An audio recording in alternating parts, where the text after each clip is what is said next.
Welcome back everyone for a real life lesson, Cobra Kai Season 5 Watch Party. After Chosen mopped the floor of all 6 potential senseis, Terry Silver's Cobra Kai was in a jam. He needed reinforcements. Master Kim Da-Eun and her band of senseis, known as the Fist, was just what the dojo needed. She's tough and no nonsense. She's the living embodiment of the way of the fist.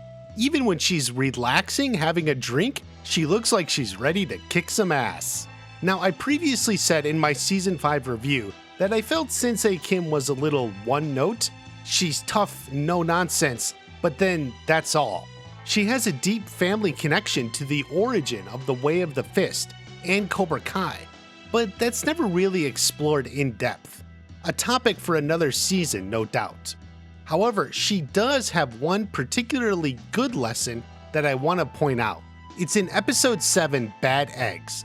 The Cobra Kai training exercise is straightforward.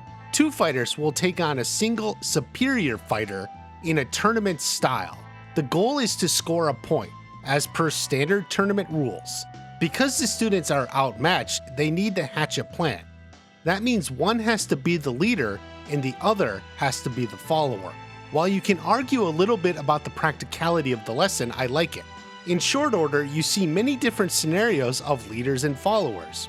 Kenny and Kyler are a great example when someone tries to take a leadership role but is totally not suited for it. Kenny was trying to follow Kyler's lead, to execute his plan, but they failed miserably. Kyler was too worried about himself and not wanting to get into the fight. They never stood a chance. Devin and Tori were a total contrast. For them, Tori tried to take the lead and hatch a plan to get that point. Devin wasn't interested, however. This is what happens when a follower decides she knows what's best. She strikes out on her own rather than sticking to the plan. They hit each other. It's totally sad. Sensei Kim looks down on them. She doesn't feel sympathy for their pain. Now ultimately, the girls decide to give it another try. Tori says Devin has to follow her lead, to which she replies that's what she's been trying to do this whole time. Oh man, does Devin think Tori forgot how she just completely ignored her and went after Kim by herself? Like it was just their previous scene. Did the writers think we would forget that? What's going on here? Either way, they get in there and work far better together the second time. They throw some moves, but it's just not enough. Sensei Kim is ready to show no mercy on Devin when Tori stops the attack and ends up costing her the match. Their teacher imparts her lesson. If you had sacrificed your pawn, you might have scored that point. It's a good thing to remember. Tori had a clear shot to her back. She could have scored a point, but instead, she stopped the attack on Devin. Tori replies with, "There are no points in the real world." Now obviously this is something she learned from Sensei Kreese. It was his major point in Season 2. In a tournament, the fighting stops when you score a point. But in the real world, it's about winners and losers. She's applying that here.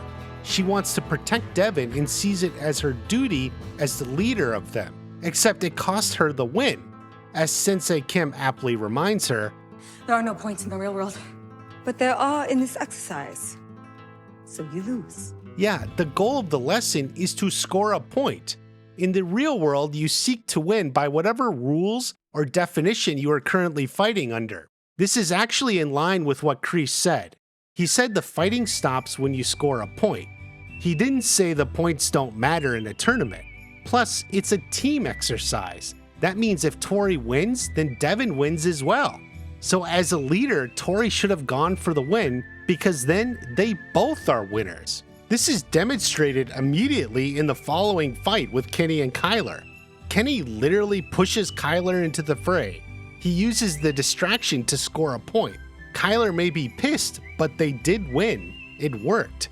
So really, Kenny made the best moves as he won under the rules of the competition. So while we respect Tori for looking out for those under her, as a leader of the group, her focus should first be on winning. She blew her big chance. So that's my favorite moment with Sensei Kim. Her lesson and Kreese's lesson are 2 sides of the same coin. I definitely think they're gonna team up in Season 6. I'll be covering that soon. Have a great day. I'll see you at the next watch party.